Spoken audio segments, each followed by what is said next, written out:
Let's see, let's dive into the land of dawn, ladies and gentlemen, for the first game in match number 2. Rekt already just being himself, very, very aggressive on to the enemy jungle. He goes the level 1 invade, but unfortunately for him, Hans will start up in that orange buff. He is going to path opposite of Lancelot, but no, he actually passed in the same order as Lancelot here. They're both going to end up in that bottom side, Arashi.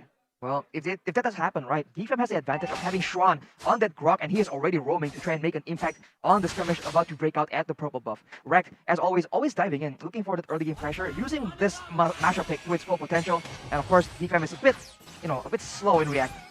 Eternal, look, this is interesting. Persik is bringing the Demon Slayer emblem on the Lancelot. This is something that we saw from Max yesterday, but for the most part, we've usually just seen Lancelots bring the killing spree here. Rekt going into the enemy jungle. Hans will be able to secure the purple buff with the help of Retribution. He now goes in onto Rekt, but Krite is there instantly with the follow-up to zone him away. Backing him up to his own jungle. Persik is 1 level below of Hans right now, who is actually still able to clear the jungle faster than Lancelot, even though Hans has the killing spree when compared to Persik on that Demon Slayer. Yep, that is the potential of having a fighter in the jungle. He is a lot more sustainable, and he can do much more, but Vince is getting pressured hard, man. Not even level 4 yet, no black shoes to speak of, and despite having the stronger early game clear in that Lilia versus a GEEK, he is getting pressured really, really hard by Persik. Yeah, 100% right now. I guess it is still too early to tell about Persik as well as Hans. I mean, I feel like in the grander scheme of things, they will have the better ability to be able to, supplement the way that he's kind of behind in gold for the moment, as I think a big fight is going to break out here contesting this turtle. Ooh, Wyvor is going in for a 2v1 play right now as Persik puts his focus onto the turtle. That's going to be the Black Dragon form popped by Renvi to zone away the members of EVOS Legends. Wyvor is going to be the target right now, but I feel like it's not the right one. He dives in with Furious Dive on the 3, but the damage will be enough for the side of Renvi. He even survives here as Rekt will be going in onto him. It is a 1-for-1 trade, but the turtle will be taken away by EVOS Legends here in game number 1. Yeah, definitely still worth it for the side of EVOS Legends, and even in the bottom side here, Clover is able to nearly take down Schwan, but Schwan might not just be safe yet. Ooh, he gets out with the flicker, but now that we're on the point of Schwan, what? Look at this emblem, that's a marksman emblem on Grok. Very bold move. It's not what we've been accustomed to seeing, but EVOS with that pressure goes for the purple buff yet again. GEEK will try to retaliate, but Schwan is not available. Well, let's see. The damage will be done there for the side of EVOS Legends, but they will not invade too deep. Now, actually, this is a fun fact. I've actually heard from some interviews from Watts, the GPX player, that he found this when he was scrimming teams from other countries. The Grok with the marksman emblem, and it actually has been really, really good, Acer. What does this emblem particularly do for him? Does it increase his damage? I think it improves the effect of the items he has. So in a way, it kind of allows him to, like, in a way, scale better because he does build a lot of damage items as opposed to the tankier items, at least for the early game, right? So that allows him to just have a lot more impact, I guess. But that will also significantly lower his presence in the earlier stages of the game, in a way. Interesting. Okay, now, but EVOS Legends, with everything that has happened on screen with the turtle already in their hands, the first turtle, they are still sitting at a 1,000 gold lead, but wait a minute, Vince. Yeah, Rekt just jumps in very aggressively, not really going to commit to anything though. It's just a very aggressive dive. Renvi now caught in a bad situation. Phantom execution to the backside with the Thorn Rose as well. Renvi is able to dodge away, but you can't dodge from a basic attack. That's turret gold up top taken by the side of EVOS Legends, and the mid pressure is just phenomenal. Not only did they get the turret gold, they took the entire turret. GEEK, no response to that top play.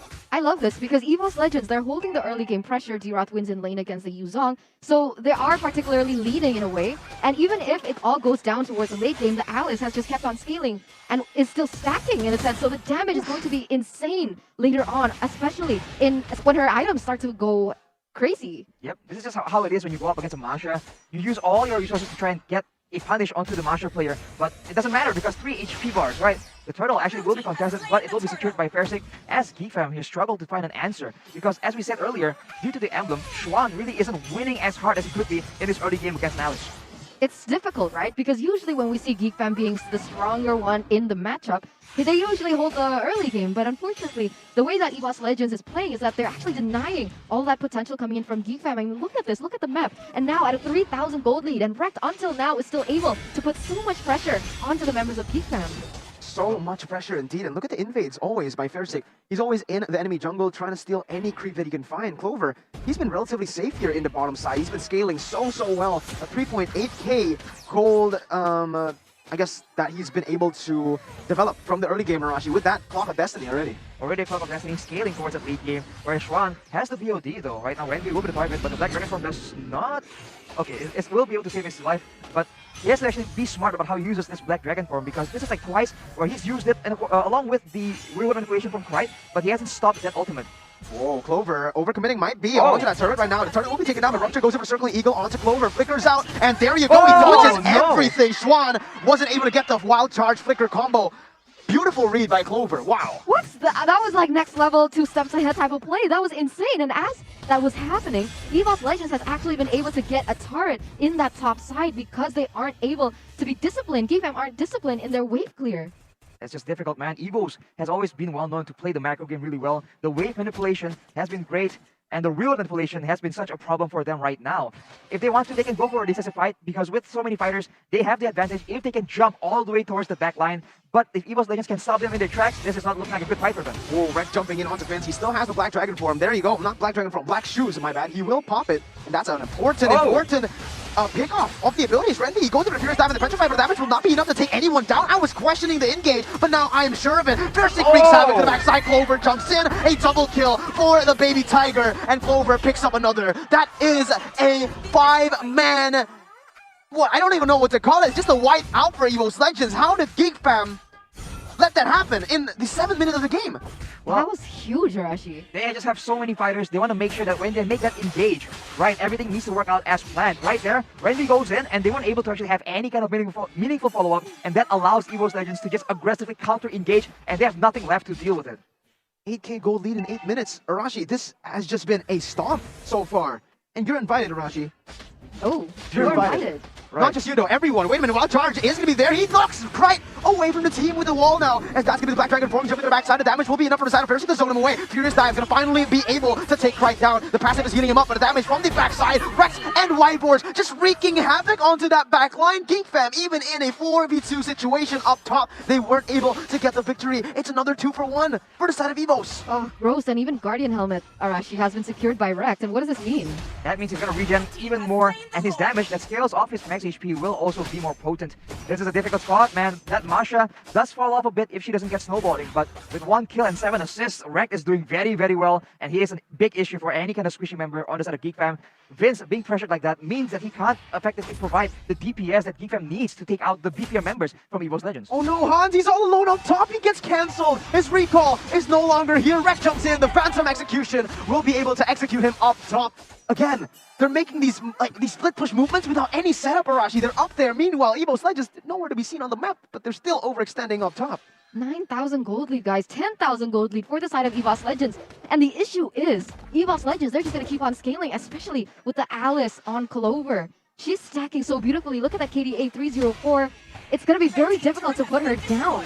Speaking of the gold lead, you guys can use your real-life gold lead to buy tickets for MPL Season 9 in the playoffs as well as Week 8, as the turret will be taken very, very low up top. Not low, actually, just a quarter of its HP taken down for the side of EVOS Legends, that they push their lead all the way to an 11K. Bottom side, top side, even mid lane is going to be pushing in. That's going to be Clover jumping with going to be able to get a mobility onto 2 members. Renby now canceling the backside with the Black Dragon form, but the damage will simply be there for EVOS to melt him down. Everything was used for Clover, and he still survives. He jumps in onto 2. He almost gets out with flowing blood, but in the end, he's going to get taken down. A shutdown picked up from Hans, and that's a 2-for-1 trade. EVOS Legends, will they keep on going, or will they back up? The answer is that they'll back up, they'll reset, and disengage. Still, a 12,000 gold lead in 10 minutes. Holy. Backing up and taking away all the jungle coming in from GEEK fam. They're really denying anything, any sliver of hope from them. And Clover has so much damage right now, man. The Calamity Reaver, along with the Holy Crystal, he was able to do a lot of damage. And there's no real solution because he just pops in that Winter Truncheon, and GEEK is forced to just take the damage per second. Right now, they're able to claim the shutdown, but even with that, they're still 12k gold behind. This is one of the highest gold differences we've seen in the MPL so far, and it doesn't look like it's going to stop anytime soon. Whitehorse is a target. They go in onto Whiteboards. That's a Circling Eagle and the wall. Rek now trying to do the same, but onto Vince with the help of Faray as well, who goes to the Rupture, and that's going to be the damage enough to take them down. Rupture gets caught in the mobility. A monster kill now for Faray. He's looking for a godlike. Will he get it? Oh, isn't even a question. Wave Wars just jumps in, gets the killing spree, and it's a 13k gold lead for the side of EVOS. A 2-0 trade as well in the 11th minute of the game. They might just end it right here and right now. Wow, it's just so difficult, man. EVOS will push the tempo even more, and they do have that wage advantage with that Reeves real-world manipulation. You saw earlier, whenever they get close to the objective, they just pop that preemptively, and automatically GEEK fam needs to pick if they want to go and commit fully onto the fight, which they have to go and fight with a 13k gold disadvantage, or back away and lose their objective. Whiteboards takes everything there, while Charge, Circling Eagle, and somehow Schwan loses more HP. Wow, dude. I mean, Shruan right now is so behind as well. He does have items, but it's not nearly enough. Wow. GEEK fam actually go for the Lord. It is kind of low, but they won't be able to secure it just yet, as EVOS coming to cut away their path to retreat. Renvi, what? He's just taking it, man, at this point. GEEK fam, it feels like they've given up trying here. Rupture jumping with the circle What eagle, damage. over onto 3. GEEK fam has no response, it doesn't even feel. EVOS will be forcing them into that weird situation, but yeah, here we go. Here we go, Faray jumping in with the damage and will be able to claim 1 kill. Phantom excuses to the backside, Hans is gonna be next, but they go for the base.